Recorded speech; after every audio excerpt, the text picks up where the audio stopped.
Good morning students. आज का जो हमारा लेक्चर है ये है हमारा साइंस के ऊपर। और लास्ट क्लास तक हमने काइनेटिक एनर्जी के बारे में पढ़ा था और उसके हमने न्यूमेरिकल्स भी लगाए थे कि हम किस तरीके से काइनेटिक एनर्जी पे बेस्ड न्यूमेरिकल्स को हम सॉल्व करते हैं।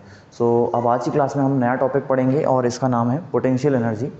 पोटेंशियल एनर्जी जो है वो क्या होता है मैं आपको समझा देता हूँ कि देखिए, पोटेंशियल एनर्जी यानी कि एक टाइप ऑफ एनर्जी है जिसको हम कहते हैं स्टोर्ड फॉर्म ऑफ एनर्जी, जिसमें हम एनर्जी को कह सकते हैं कि ये एनर्जी रुकी हुई एनर्जी है, ये मोशन में नहीं। जैसे कि काइनेटिक एनर्जी वो एनर्जी थी जो एक ऑब्जेक्ट जो मोशन में है उसके अंदर जो एनर्जी थी वो है काइनेटिक एनर्जी।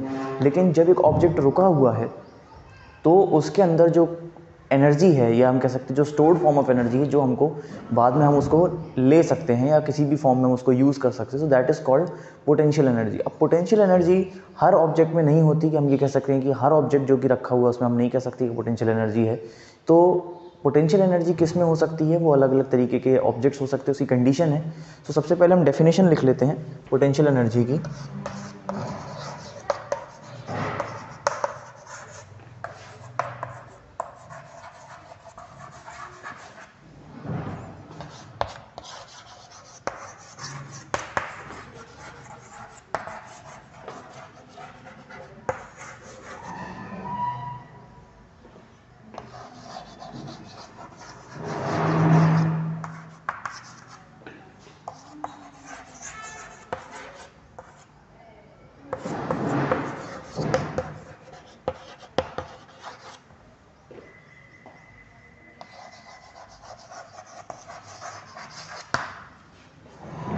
ये हमारी डेफिनेशन है पोटेंशियल एनर्जी की। The stored form of energy is called potential energy, यानी कि जो एक रुकी हुई एनर्जी है जो स्टोर्ड फॉर्म में है एनर्जी, उसको हम पोटेंशियल एनर्जी कहते हैं। ये डेफिनेशन है पोटेंशियल एनर्जी की। सबसे पहले आप इसको नोट कर लीजिए।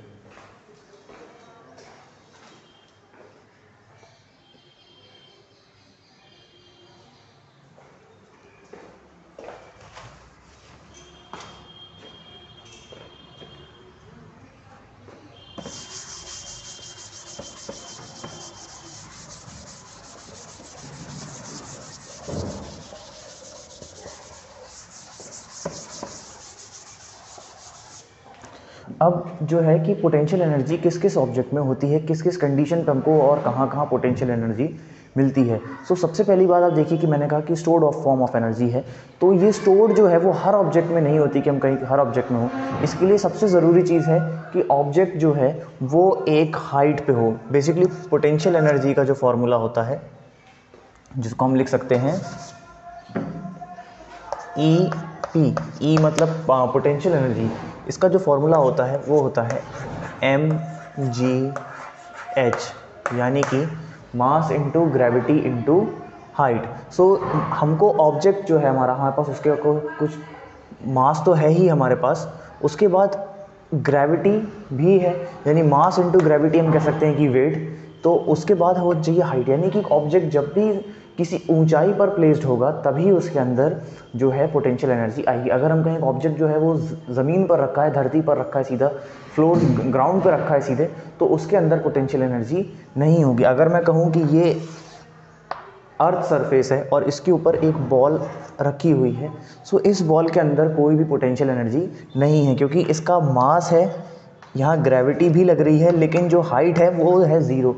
तो mass into gravity into zero will be zero, तो यहाँ पे जो पोटेंशियल एनर्जी है वो हो जाएगी ज़ीरो। लेकिन अगर इसी बॉल को मैं उठाकर ऊपर प्लेस कर दूँ किसी एक पर्टिकुलर हाइट पे, तो मास इंटू ग्रेविटी तो यहाँ तो है और उसके बाद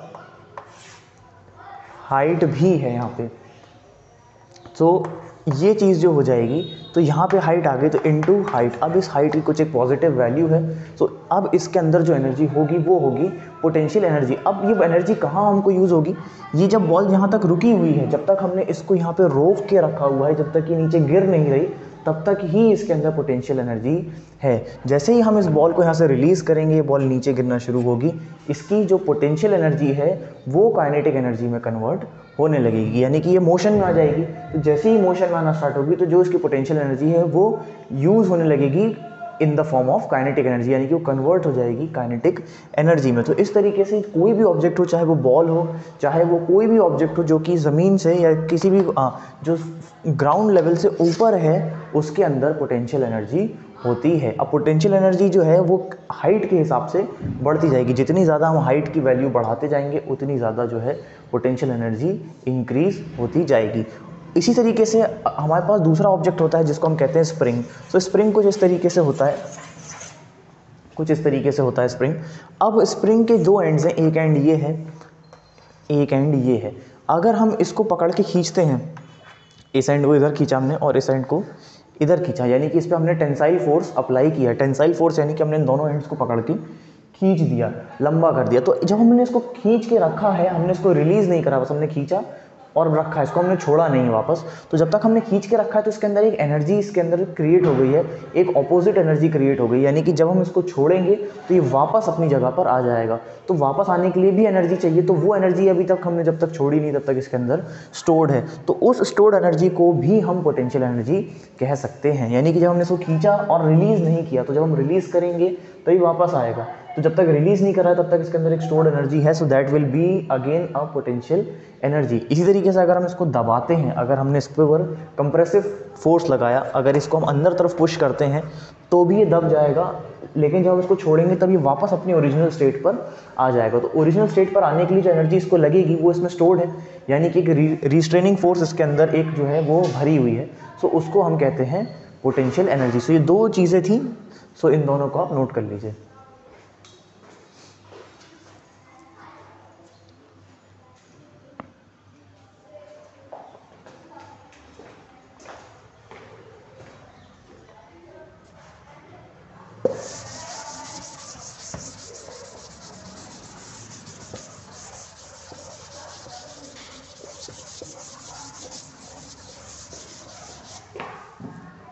अब हम देखते हैं कि जो फॉर्मूला क्या होता है पोटेंशियल एनर्जी का, इसको हम ज़्यादा अच्छे से एक्सप्लेन कर समझ लेते हैं कि पोटेंशियल एनर्जी के लिए हमको जो चीज़ें रिक्वायरमेंट है वो है मास, जिसको हम रिप्रेजेंट करते हैं m से, ग्रेविटी जिसको हम रिप्रेजेंट करते हैं स्मॉल g से, और उसके बाद हमको चाहिए है हाइट जिसको हम रिप्रेजेंट करते हैं स्मॉल h से। सो हमको ये तीन चीज़ें चाहिए हैं। इसको अगर हम रिप्रेजेंट करें तो कुछ इस तरीके से अगर हम करेंगे,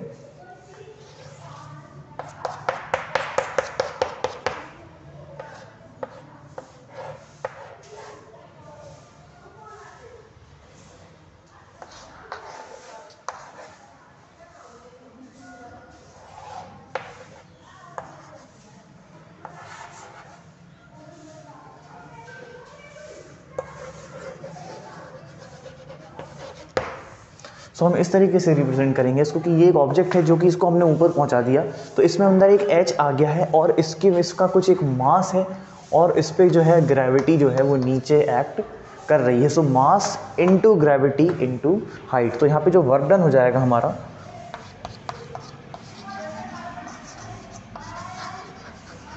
will be equal to force into displacement.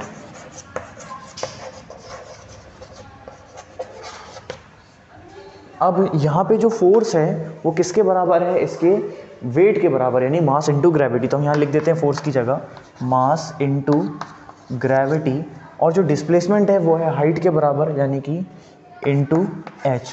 तो जो W हो जाएगा यहाँ पे, W यानी कि वर्क डन, वो हो जाएगा मास इनटू ग्रेविटी इनटू हाइट, यानी कि mgh हो जाएगा हमारा फाइनल फॉर्मूला, यानी कि ये हो जाएगा आपका फॉर्मूला पोटेंशियल एनर्जी का। सो ये इसका एक छोटा सा डेरिवेशन था, आप कह सकते हैं फॉर्मूला हमने कैसे डिराइव किया। सो इन सब चीज़ को आप नोट कर लीजिए।